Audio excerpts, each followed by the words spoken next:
زندگی میں اپنے ہاتھوں سے سب تقسیم کر دیا، اور اس کے لیے بھی آپ صلی اللہ علیہ وآلہ وسلم نے، ایک صحابی نے وصیت کی کہ میرے بعد میرے یہ کھجور کے باغ ہیں، اور میری خواہش یہ ہے کہ میرے مرنے کے بعد آپ صلی اللہ علیہ وسلم اپنے ہاتھوں سے اسے تقسیم فرمائیں۔ آپ نے سیدنا بلال کو بٹھایا اور فجر سے لے کے عشاء ہو گئی وہ تقسیم مکمل ہوتے ہوتے، تو سوچئے کتنے کھجوریں ہوں گی، کتنا ہوگا اس کا اثاثہ۔ اور جب آخری چیز آپ نے بانٹی تو آپ نے پتہ ہے کیا فرمایا؟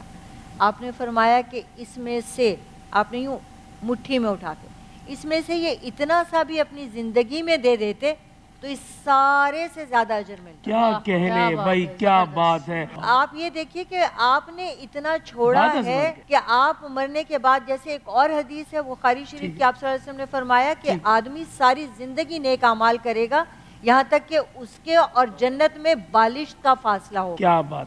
اور وہ آخری کام یہ کرے گا کہ وصیت غلط کر جائے گا، جائیداد کی تقسیم غلط کر جائے گا، اور پلٹ جائے گا اور جہنمی ہو جائے گا۔ لیکن آپ نے